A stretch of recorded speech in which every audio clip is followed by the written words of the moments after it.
Being a typical bloke at the time, you try and be strong and keep everything in. Didn't talk to anybody. And it was also, I suppose, from a selfish perspective, getting me to re-examine my life and thinking, well, if I was to pass, would I be happy? Or fulfilled is probably a better word than happy, because, I was happy. I had a fantastic family and friends, but I just felt as though I was leaving too much on the table. And hello, beautiful people. On today's podcast, we have the wonderful Mark Avery.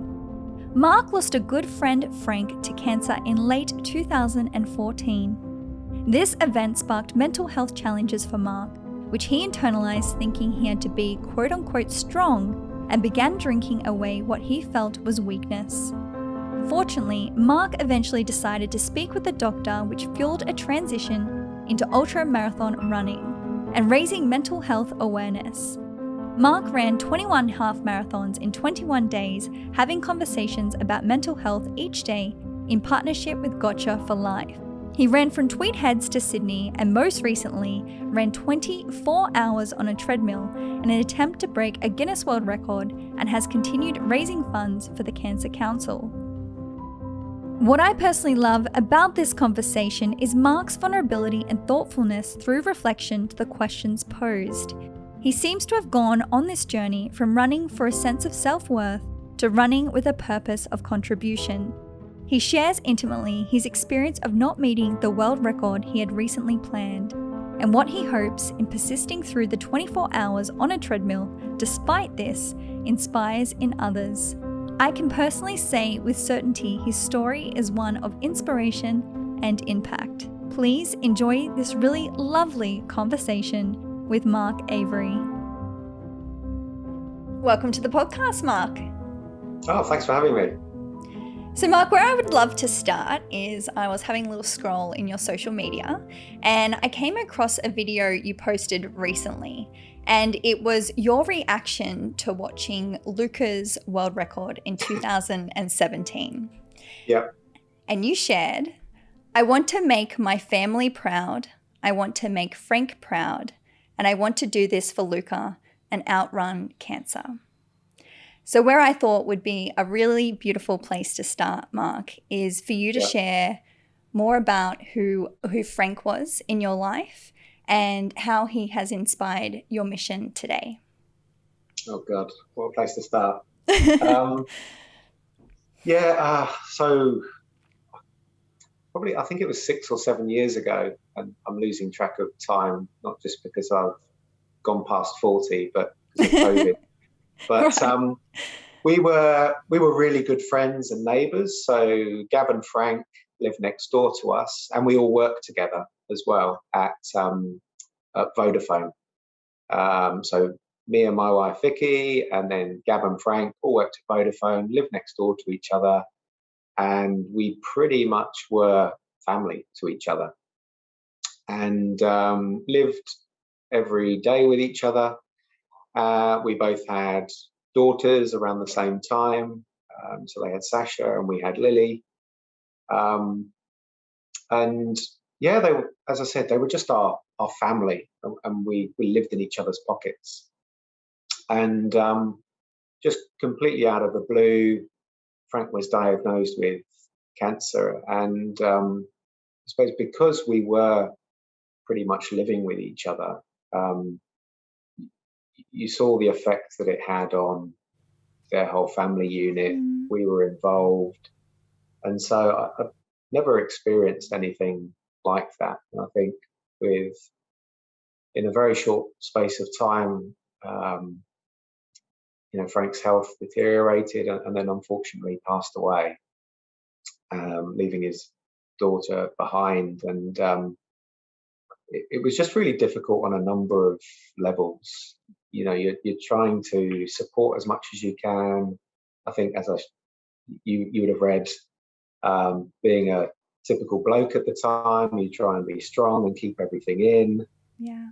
Didn't talk to anybody. And it was also, I suppose, from a selfish perspective, getting me to re-examine my life and thinking, well, if I was to pass, would I be happy? Or fulfilled is probably a better word than happy, because, you know, I was happy. I had a fantastic family and friends. But I just felt as though I was leaving too much on the table, and like a lot of people, drinking too much at the weekends and just jumping from one drinking session to the next, really. And so, yeah, I mean, unfortunately, it took Frank's passing for me to wake up. But he sort of gave me this gift of looking at life through a completely different lens.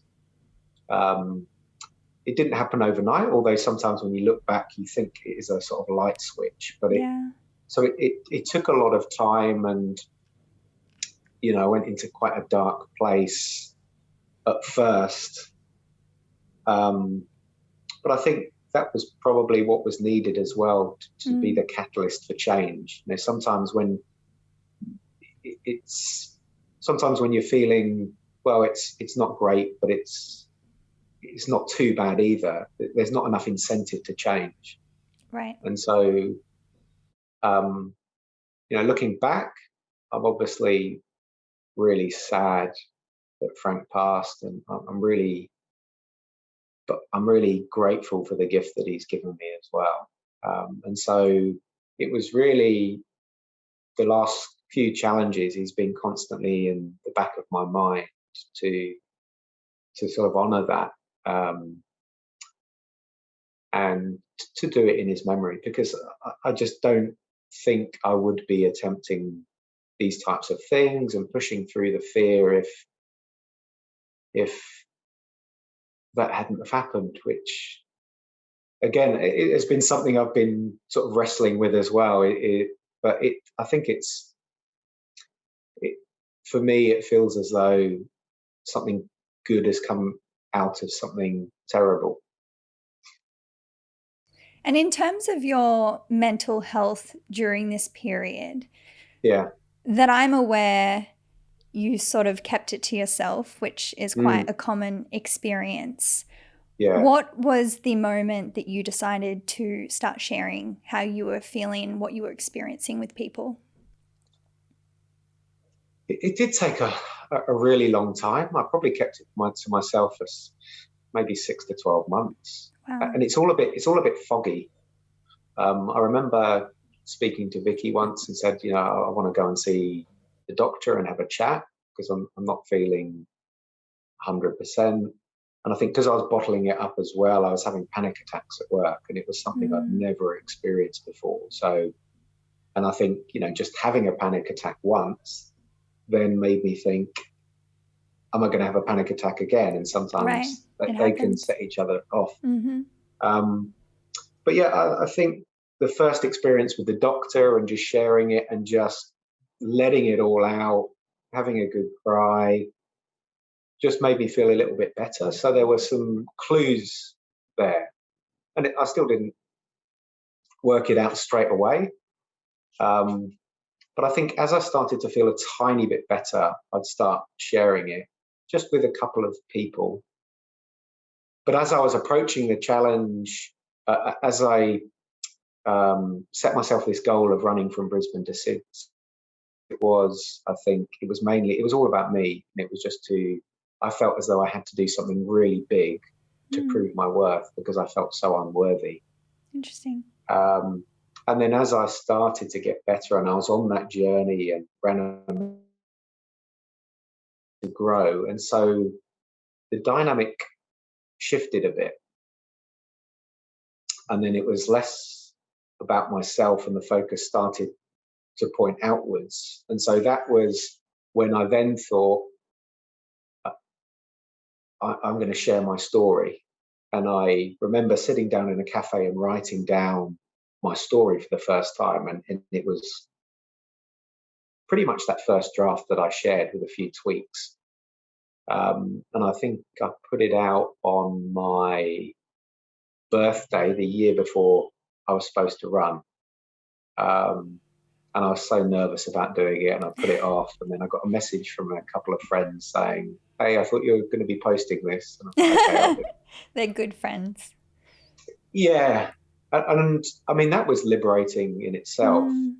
And I think that's also, it's also showed me that, you've got these things that you're so scared of, and once you actually push through and just get the thing done, yes, there's usually still a bit of fear on the other side for a short amount of time, and then you realize that either people are supporting you or people don't really care, to be honest. They're caught up in their own worlds, so they don't have time to judge or to lay any criticism on you. So it was a real sort of liberating experience of, I would share these different things, and I'd share things with friends, and we went along to one of the Gotcha for Life workshops. I dragged a couple of mates along, and it changed the dynamic of our friendship. And so it started to get to the point where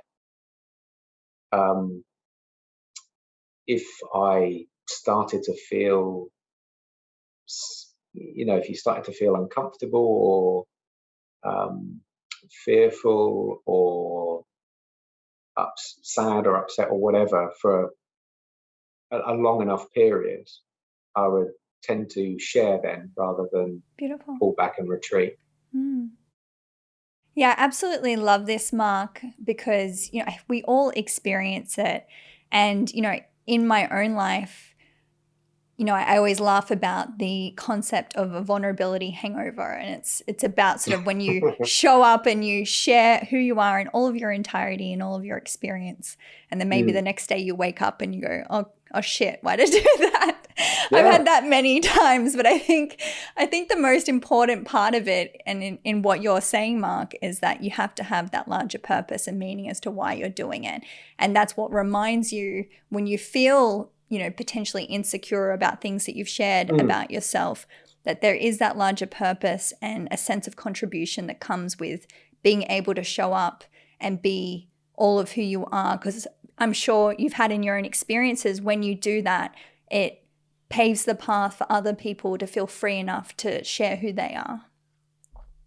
Yeah, I think so. And I think one of the things I've recognized as well is it's you get that all the time anyway. So along the whole journey, whether it was, you're reaching out to a sponsor, you're reaching out to somebody for help, you're reaching out to a venue, you're sharing different stories. Every time you do that, you get a little bit of nervousness, and you're putting yourself out there. And I think that it never goes away, but you think, well, I've got through this before, therefore I can get through this again. And I know it's something's going to happen. Some people are going to either miss the email, they're not in the right place to support, or they don't want to help. But on the other side, some people might be in the right place at the right time and are willing to support you. So it's just sort of pushing through. But also I've recognized that there's certain times of the day where I'm better at certain things. Interesting. So I always try and do the hardest things in the morning when I've got more energy, and at the beginning of the week. Different this week. I know it's towards the back end of the week, but I haven't been working. So I feel quite recharged.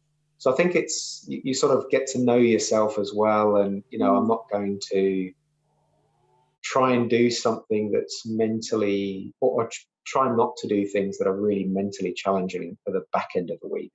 I'll stack my things at times where I know, okay, I'm going to go for a run Monday morning, and I know I can get a few things done, send a few emails off, put myself out there whilst I'm feeling in a good headspace. And how did running come into play through this experience? It started off when I was feeling pretty low when Frank passed, and it was affecting my work as well. So that was also playing on my mind, and I just wasn't sleeping. So I was waking up really early.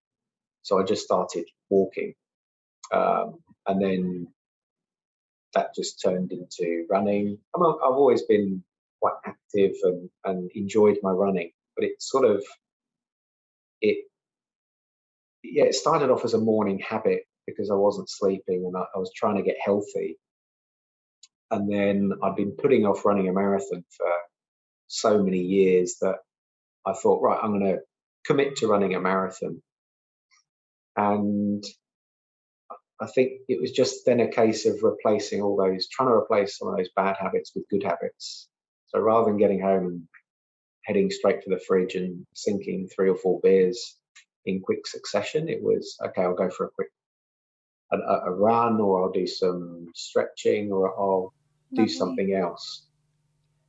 So that's how it came into play. And it was, you can look at it as replacing one addiction with another. So replacing alcohol with running, which is quite common. Mm-hmm. If it works, it works. Exactly. But yeah, it started off slowly, and I was enjoying it so much, and it started to give me a real sense of purpose, and it was something that was mine. And even though you get coaching and there's a lot of support along the way, you did feel a sense of accomplishment, and this was something I was doing for myself.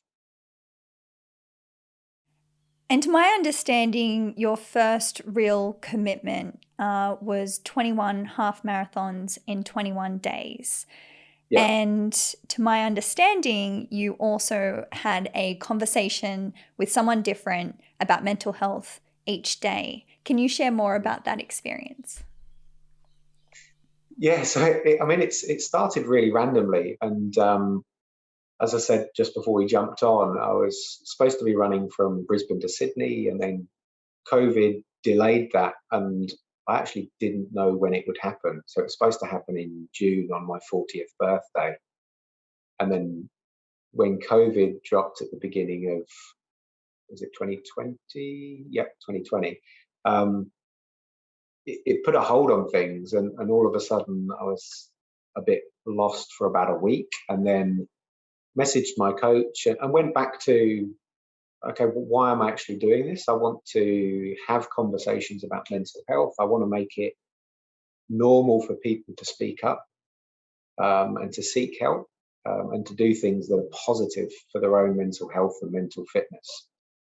So yeah, messaged my coach and said, are you happy with 21 half marathons?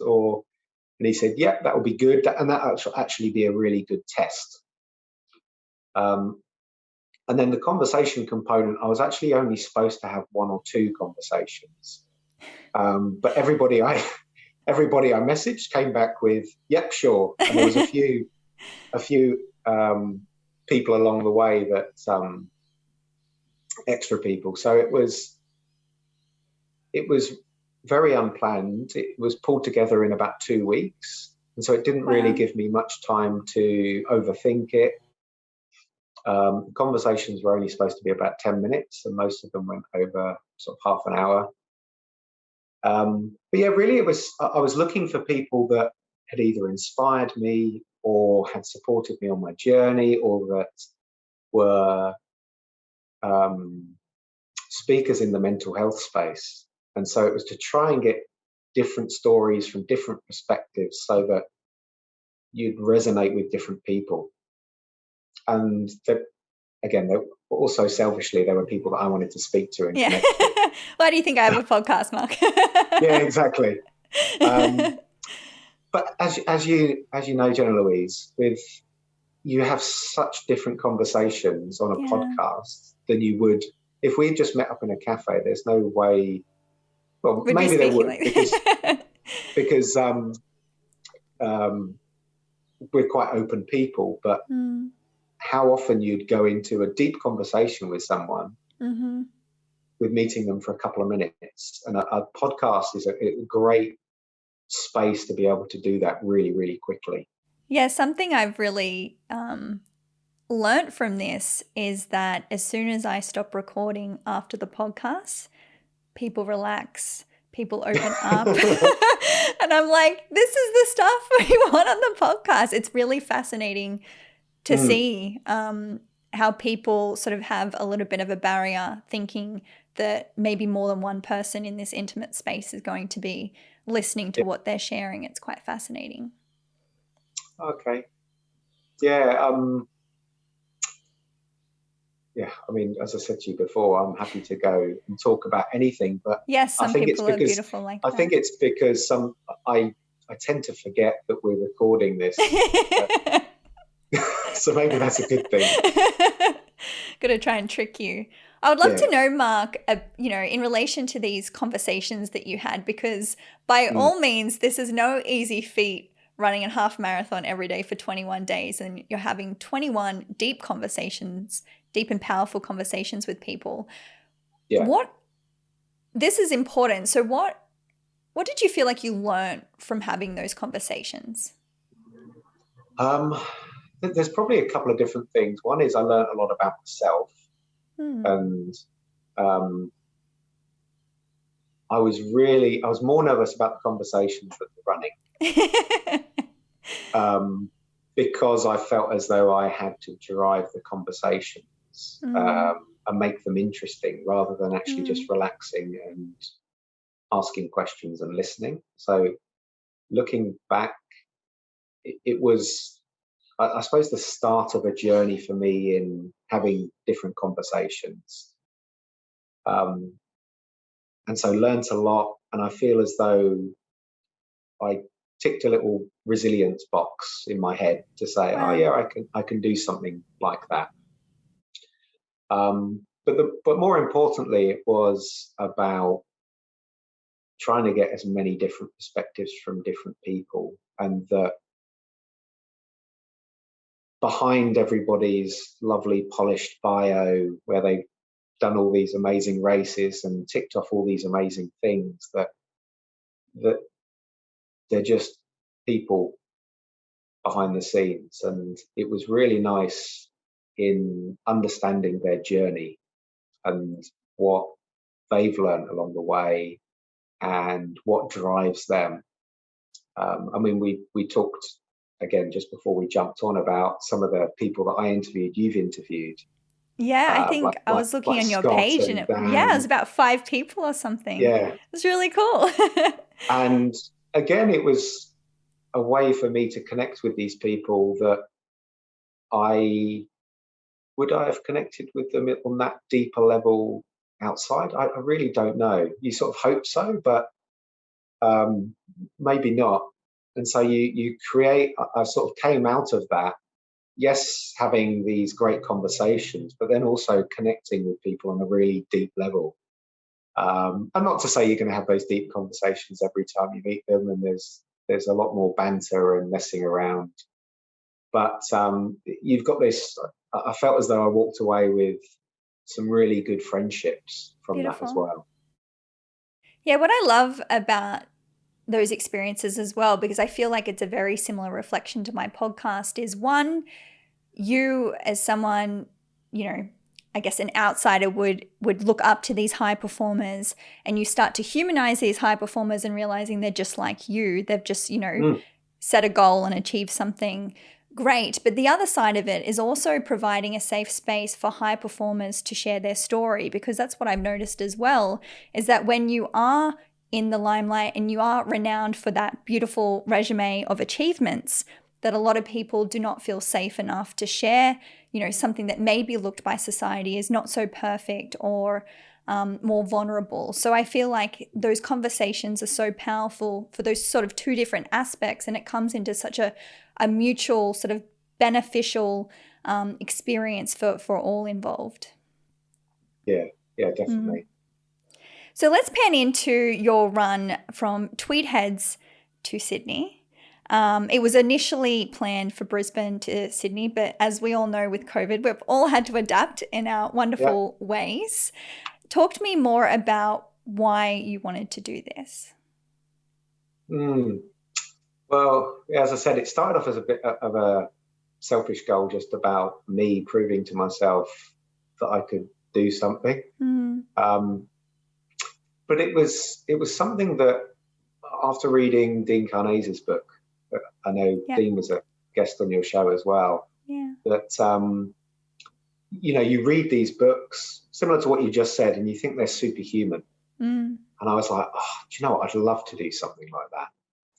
And it was something that just kept coming up. I'd read different books, and I'd love to do something like that. I'd love to do something like that. I'd love to. And it got to the point where you're like, well, it took Frank's passing for me to actually do it.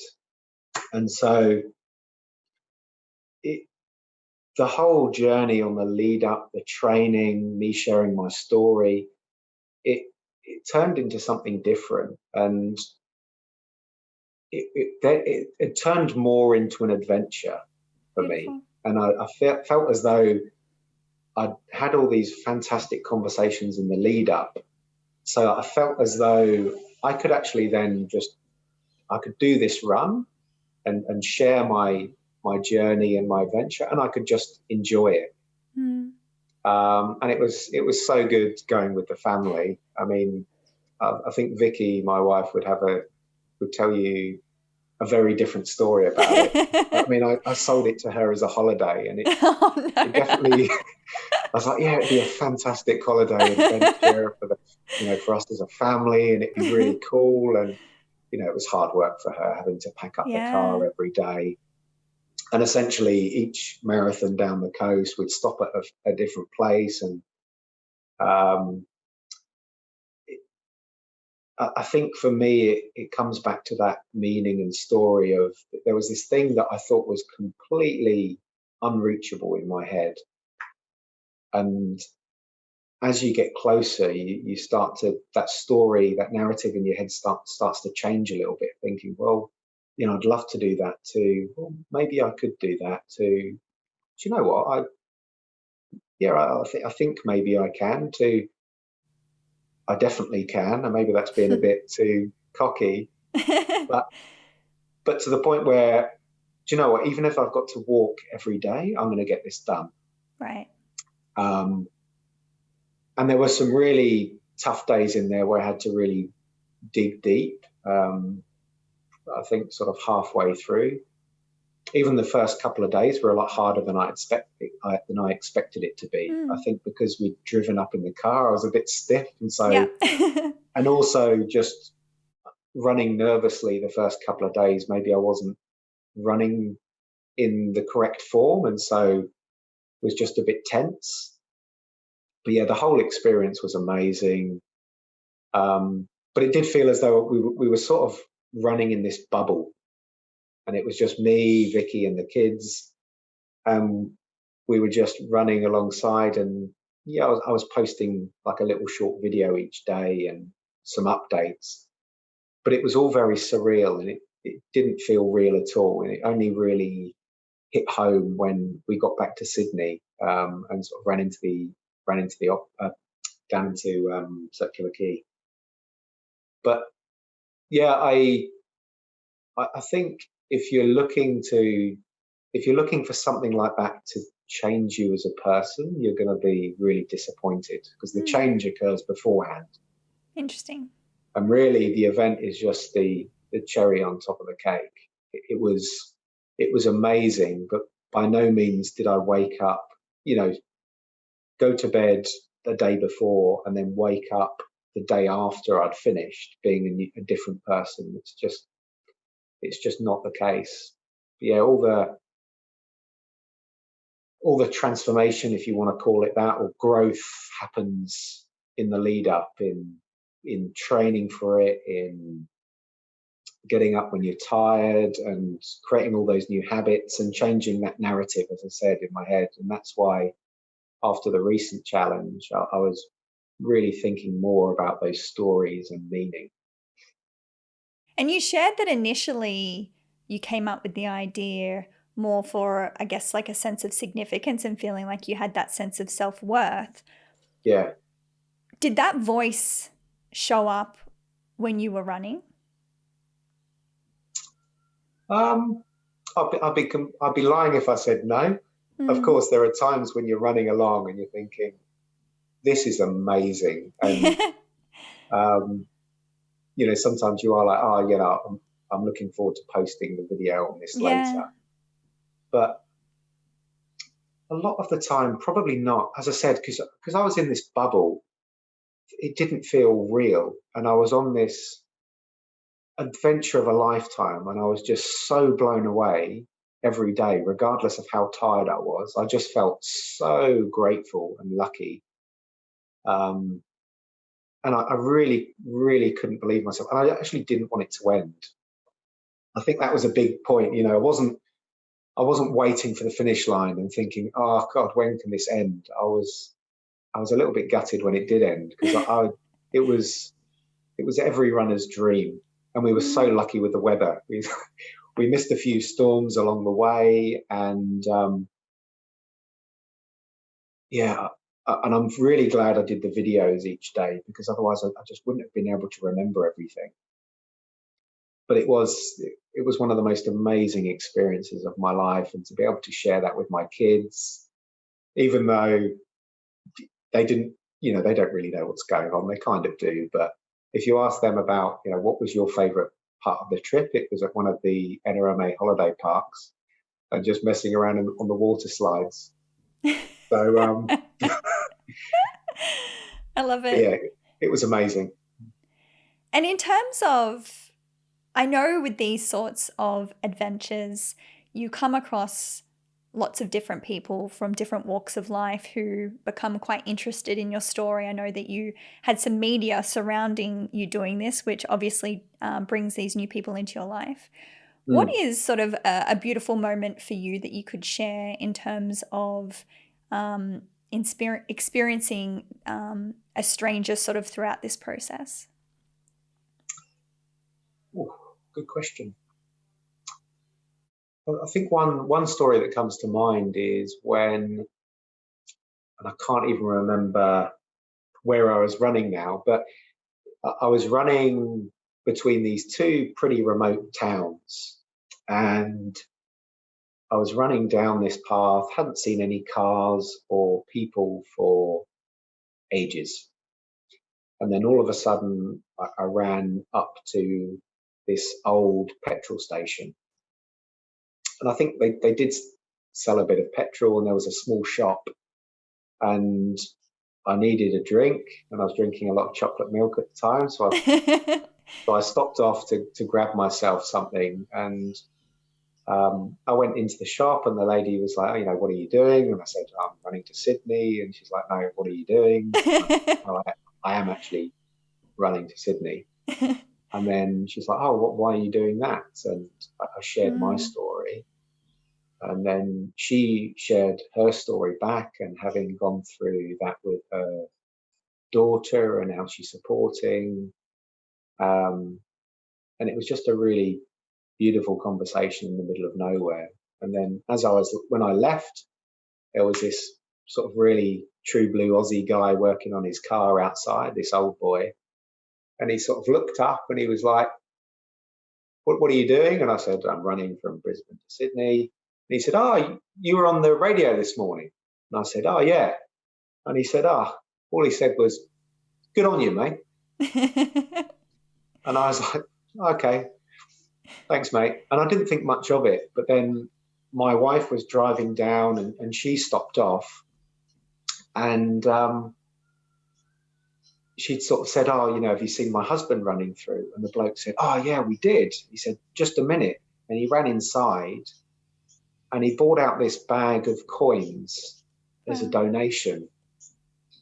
And he said, I didn't have a chance to give it to your husband when he ran through, but can you please donate this and just say thank you? And Vicky said she jumped in the car, drove about 2 minutes down the road, and just burst into tears. Wow.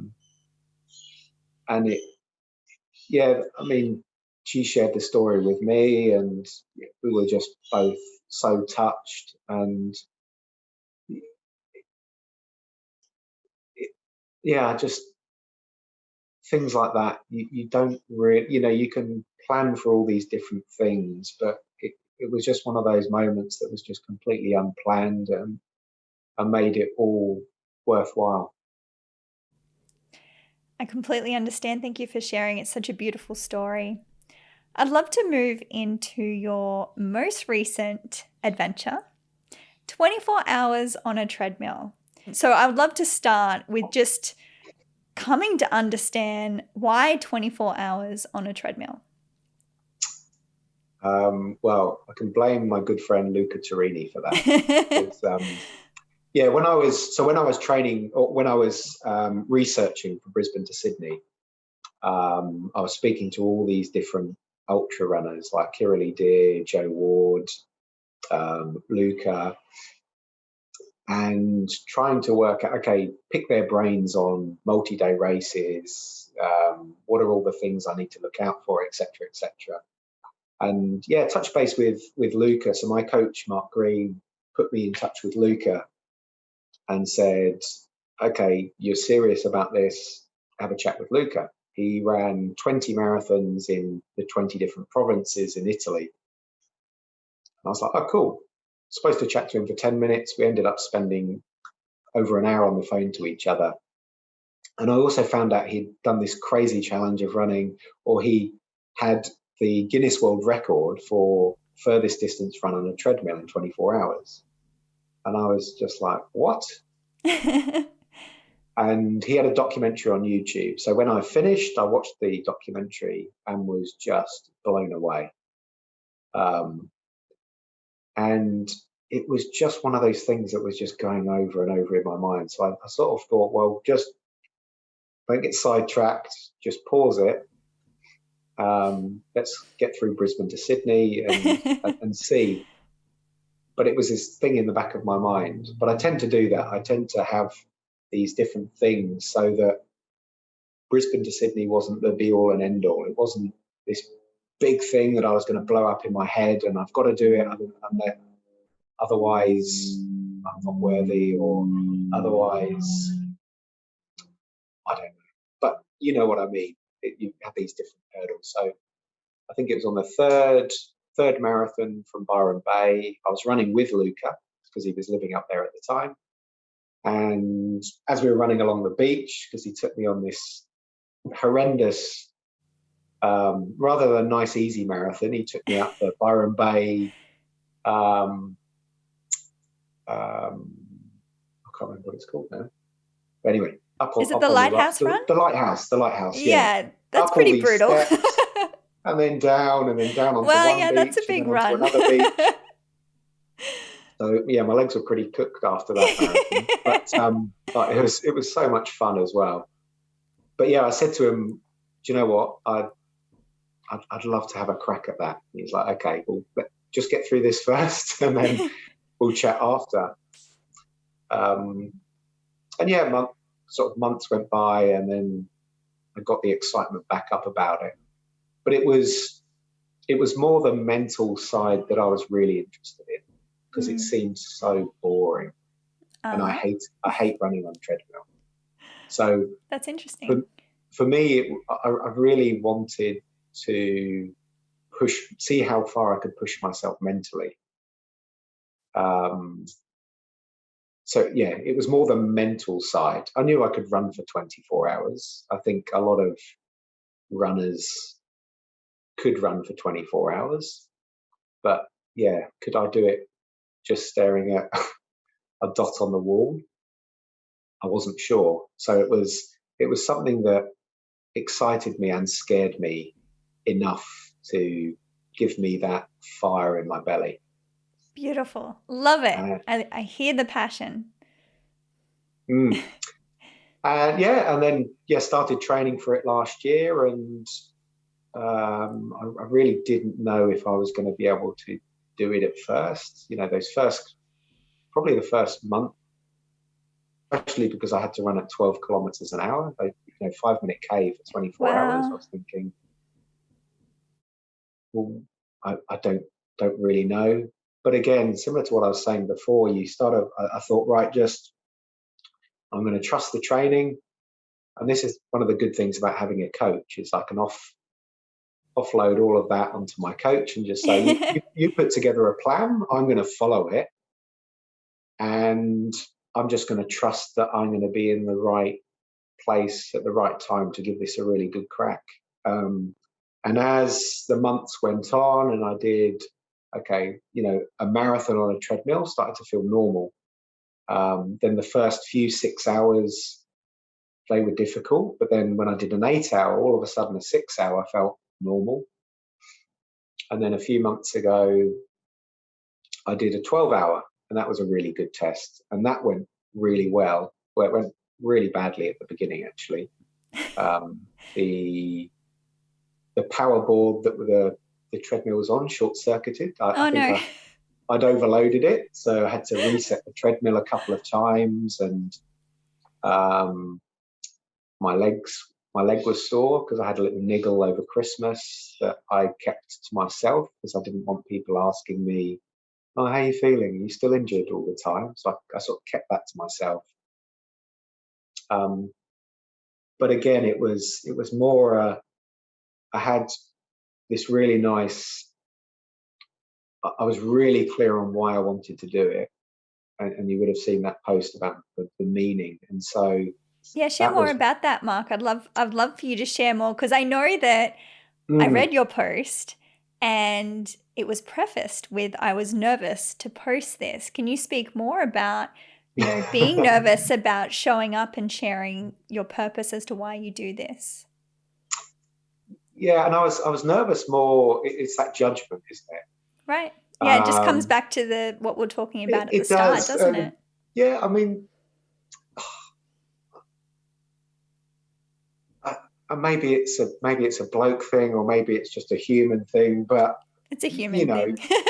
we're a lot of the time we're playing on the surface all the time. You don't have these deep conversations all the time, and you have them with very few people. And where it was actually, I pulled this story together at the beginning to say, okay, this is why I'm doing it. And it was all around run, prevent, inspire. And so I'd always fall back on that during training when I started to doubt myself. Can I do this? Always fall back to that as something that really drives me, especially with, two young kids who, "Oh, should I do this?" And I'm like, well, yeah, I'm doing this. And my daughter would continuously ask me, and she asked me this morning, actually, when I said about I'm coming on this podcast, and she said, "Are you nervous?" I was like, well, a little bit. I'm just the right amount of nervous and excited, because if you're not, then you need that bit of energy and aliveness in your life. Yeah.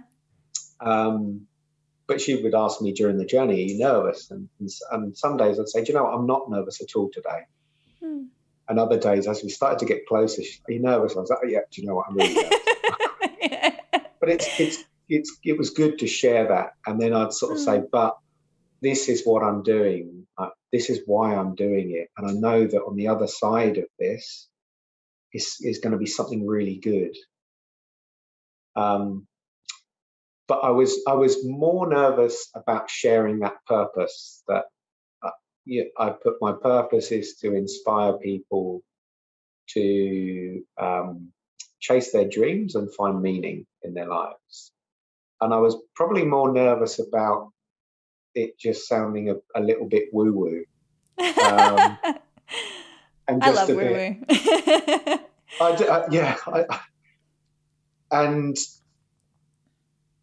I've got lots of mates that take the piss, so you need them in your life. There was that in the back of my head as well.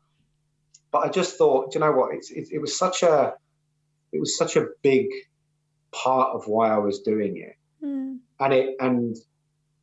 I actually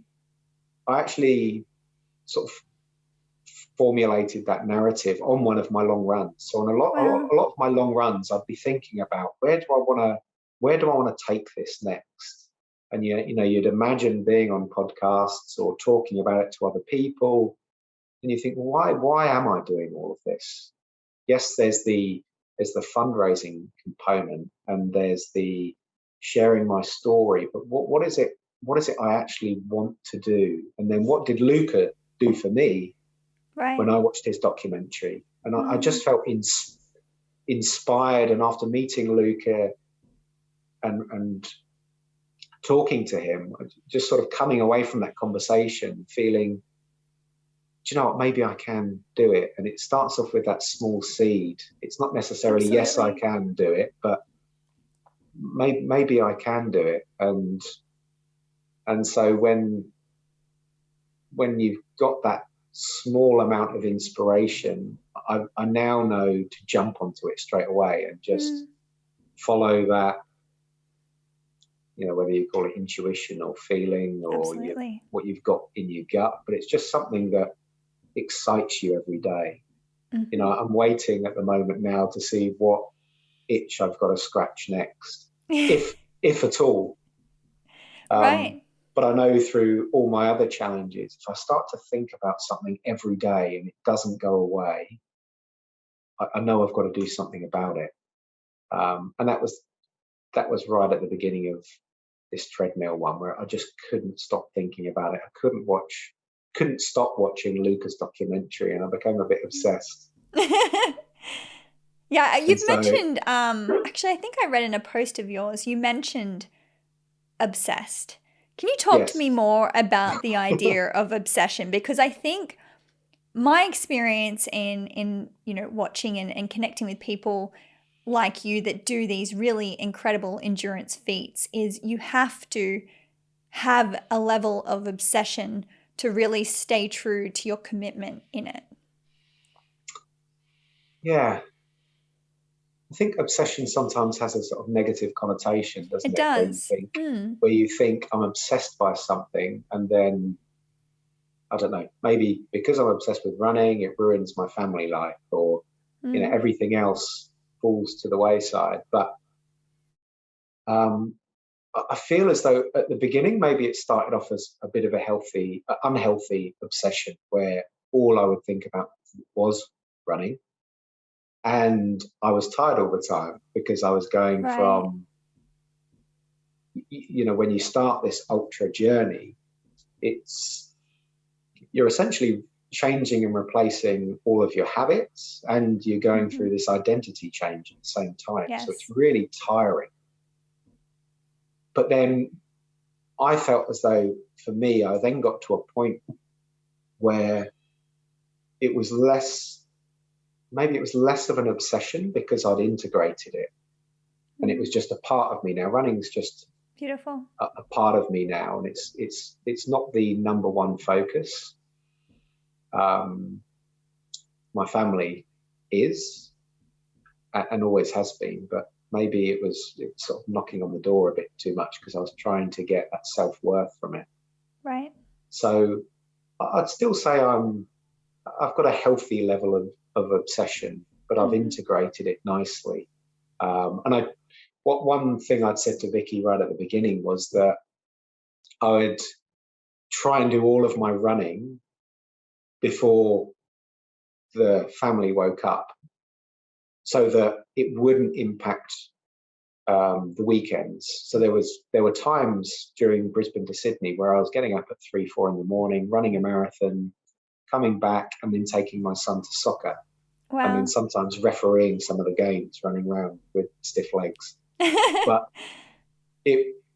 that became normal to do that. And it was a compromise I was willing to take, because I just didn't want it to get to the point where I was just running all weekend. I wouldn't see my family, or I'd be tired all the time.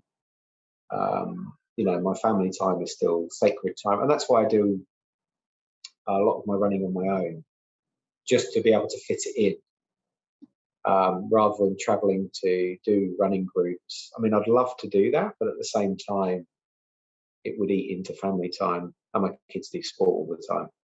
So yeah, I think that's where I currently am with this obsession. I love the visual on that, because There's been quite a few people on this podcast. I know Dean Cananzas, Scott Richmond, Nikki Wind.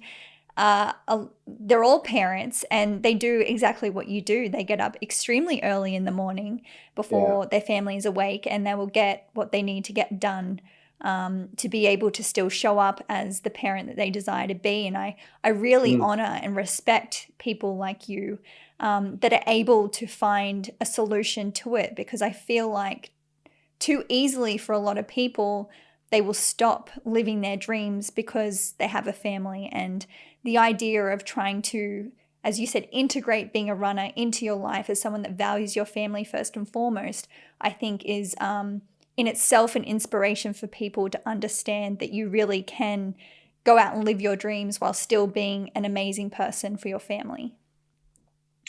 Yeah, but I think it is really important, though, to realize that at the beginning of that transition, it sucks. Yeah.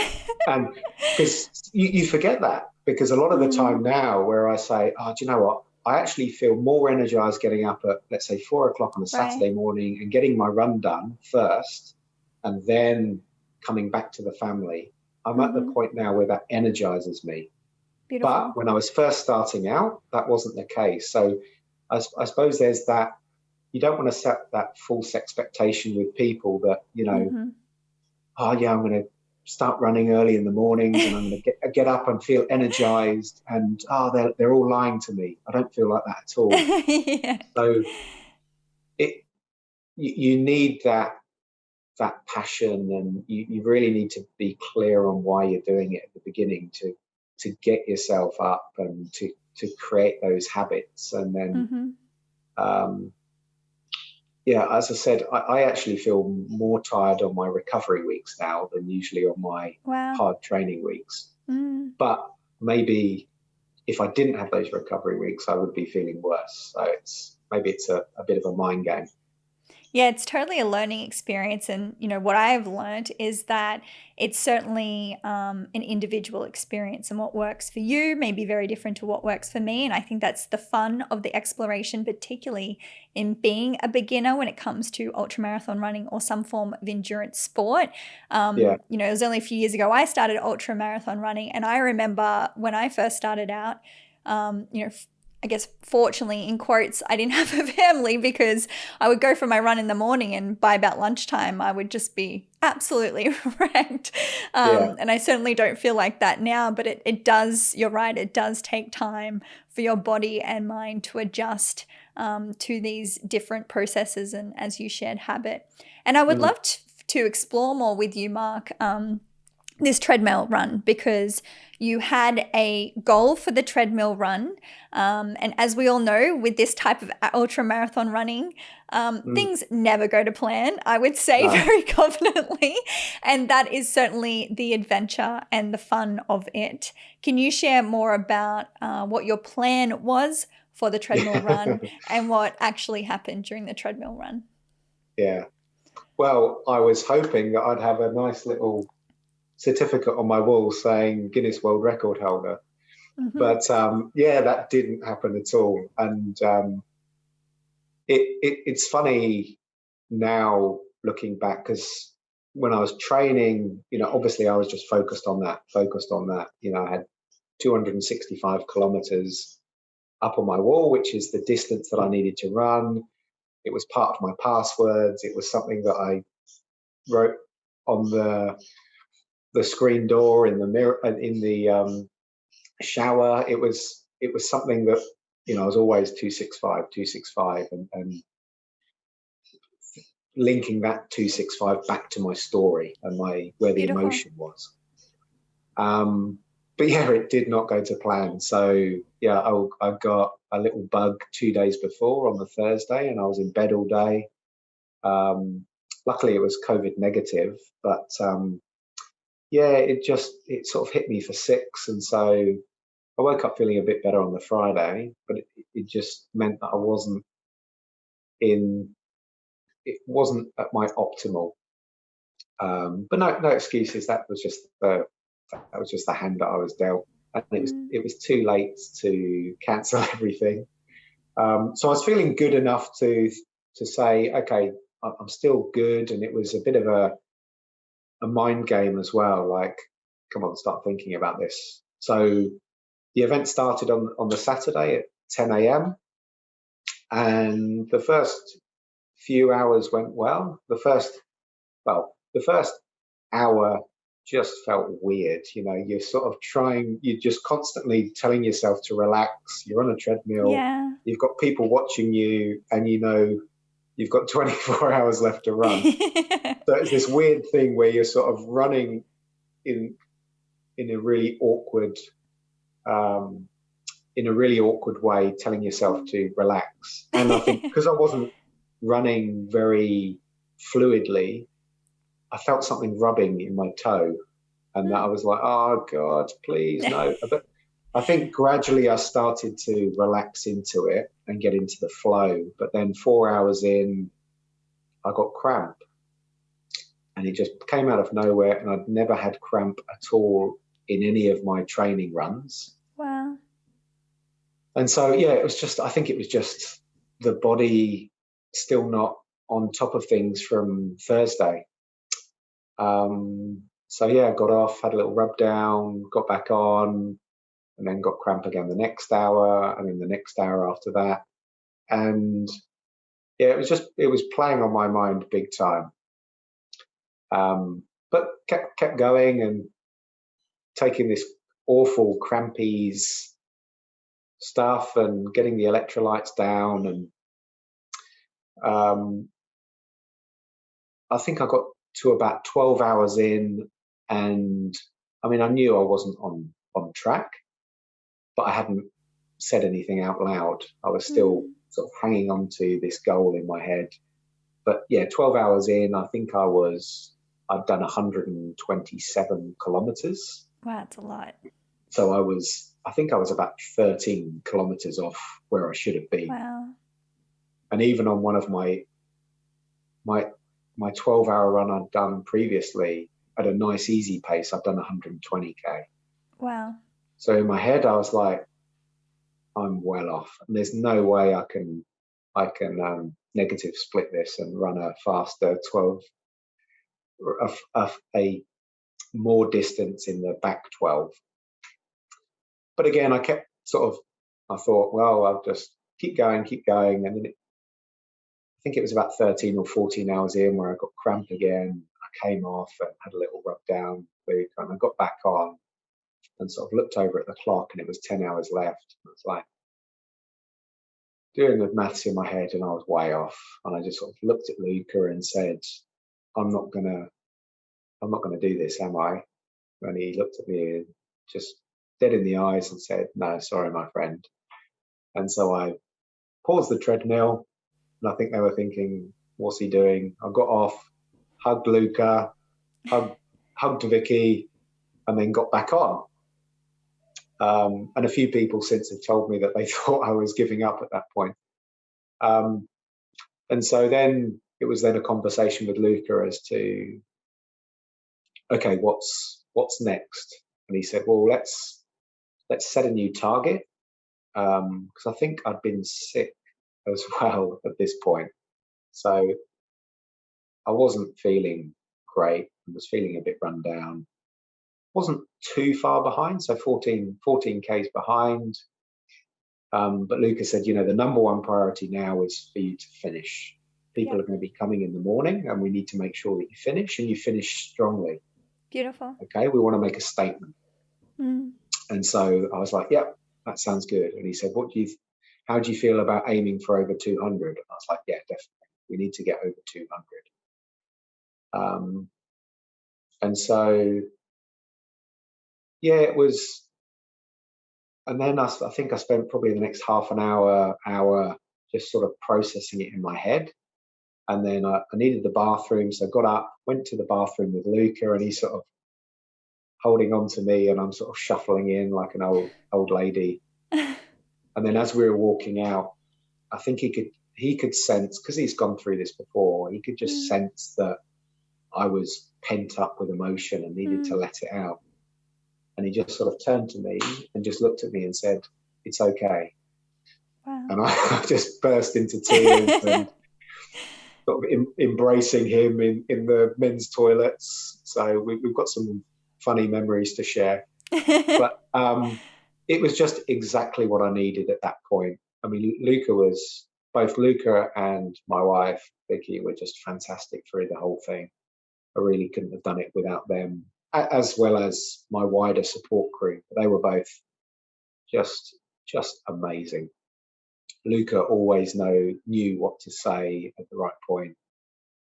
He was very calm, and it was strange because I actually thought I would have wanted someone shouting at me saying, "Come on, you can do this." But it was more a case of him just looking at me going, "You can do this." Conviction. Mm-hmm. And yeah, it was, I think, because I'd said everything else up front to say, these are the reasons why I'm doing it. It was more about finishing strong. It was more about making sure that I was still running when people came back.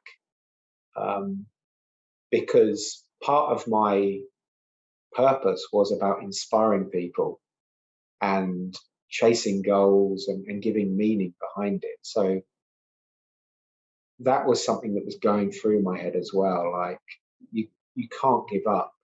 My kids are here, my friends and family, and people have given up their time to come and support me. And if you give up now because you can't get your goal, that's really selfish. And yeah, I thought I'd feel gutted afterwards. And I thought I'd feel a bit embarrassed as well, because I'd put myself out there and said, I'm going to do this, and then I didn't do it. That's what I'm curious about, Mark, is that aspect, because as you shared with your sort of Brisbane Tweed run to Sydney, there was this element at that point in your life where you're like, I need to do this for my sense of self-worth. Yeah. And then here you are years later, attempting a world record that doesn't go to plan. What has that journey been like for you in sort of that mental transformation?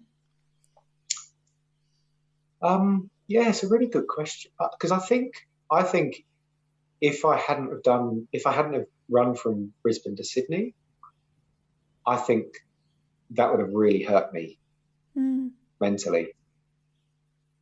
I mean, again, I don't know because it didn't happen, but I did wonder how I would feel afterwards if I hadn't got this record. And part of me preparing for it mentally is you sort of come to terms with it. But I was also thinking, well, is this just some mental exercise that is it real, or am I just kidding myself? Am I still going to be gutted afterwards? Yeah, I wasn't at all. And that's really surprised Beautiful. me. And I think has re-emphasized that I was doing it for the right reasons. Yes. And I wasn't doing it to prove a point. I think I feel as though I'm in a really nice place. I'm really comfortable with who I am and who I'm not, and comfortable that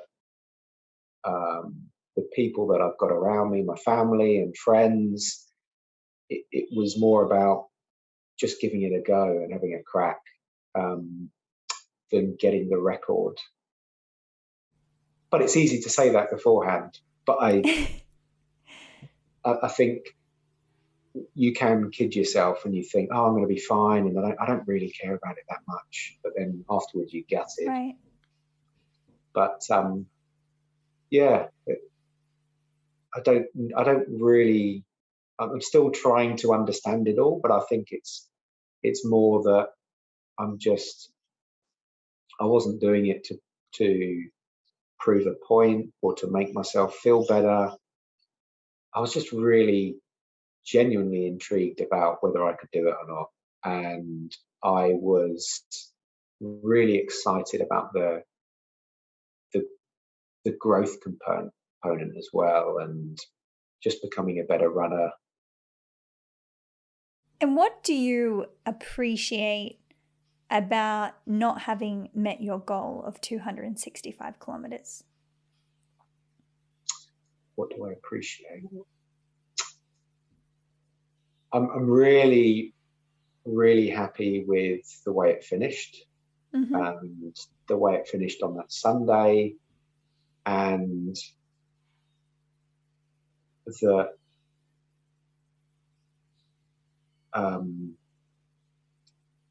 that we obviously raised that amount of money. But I was really happy that I actually just had a go. Yeah, absolutely. And that I didn't let fear get in the way, because throughout the whole thing, there were a few points where I thought, have I bit off more than I can chew? Am I good enough to do this? And you start going through that questioning. It was unfortunate that I got ill, and I mean, it's still, who knows, on a good day, I may have got a bit closer, or maybe even got it. But I was just really, really happy that I'd had a go. And I think that's now given me more opportunity to do other things. Because maybe if I had got it, I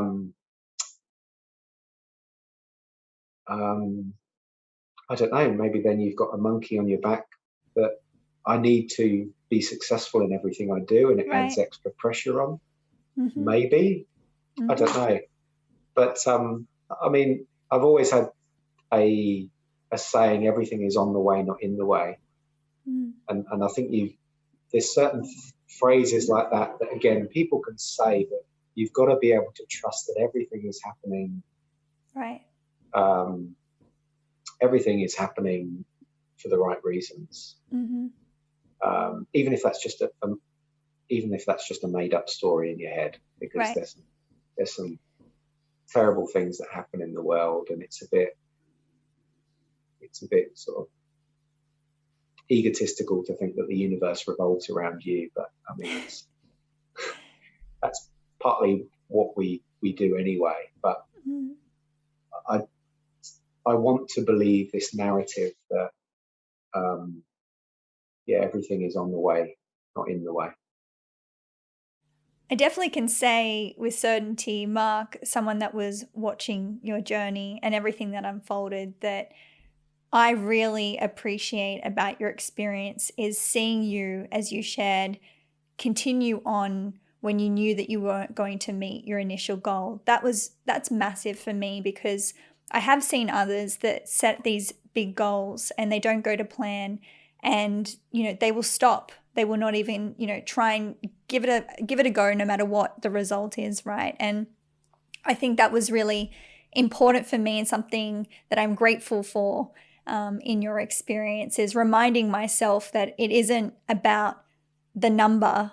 It's about the meaning and the purpose and the why behind why you do that. And I feel like in your experience, it was such a beautiful experience and opportunity for us all to see someone truly integrate and put that into practice.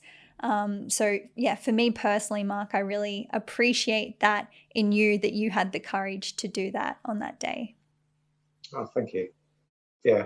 And there wasn't any, the good thing was there wasn't any danger. I wasn't running on a trail or on a road. I was just on a treadmill. So I had this fantastic support crew around me. So it was, unless there was a medical reason why I needed to get off, I was just going to keep going, really. And I think that's such a beautiful theme throughout, the experiences that we've spoken about today, even, with your half marathons and running from Tweed to Sydney. It all sort of encompasses this idea that if you can't run, you'll still walk, you'll still make that effort. to do what you've set out to do. And I feel like it's quite interesting for me to hear that and see that, because you do share about this idea of thinking about initially doing these things out of a sense of self-worth. But all I see in everything that you practice is that you remove that sense of ego and you think about the larger picture when it comes to these experiences. So it's very cool to be a witness in your growth. Oh, thank you. So on your website, Mark, you have a Rumi quote, and it says, "What you seek is seeking you." So I'd love to know, what is your interpretation of that quote in your life? Oh, I love Rumi. Me too. And they're really, really interesting quotes to sort of sit and think about. Because I think there's so many great quotes out there. Sometimes we're sort of bombarded with them and we skim over them too quickly. For me, I've got all these stories going around in my head, and you can probably tell that from the storytelling and meaning behind it. And this, again, it's not. I don't have any. You don't have any proof for these things, but it's something that I want to believe, that I feel as though I'm on this journey where I'm following my gut more than usual. I'm pursuing these things, and that, I don't know, in some way they're being drawn to me as well. It's this. It might be a bit romanticized, but I think regardless of whether we can or can't prove these things, that they're just these beautiful quotes that that give hope and will mean that you'll move forward with certainty and confidence, or strength. So I tend to look for quotes when I'm looking for something. So I'd post a quote, something like that, to give me confidence when maybe I'm not feeling confident. But yeah, it was more about, I think, letting go as well of the process. I think at the beginning I was trying to force, you try and force a lot of things, whereas as I've been going on in my training as well, a big part of this recent challenge has actually just been about letting go and just being confident that I'm doing the training, being confident that I'm speaking to the right people to get the right information, and just sort of letting go. That was another thing that I was saying to myself constantly on the 24 hours, is just relax and let go. Just relax and let go. Beautiful. And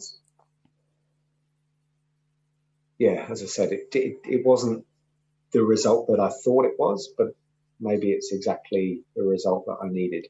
Absolutely.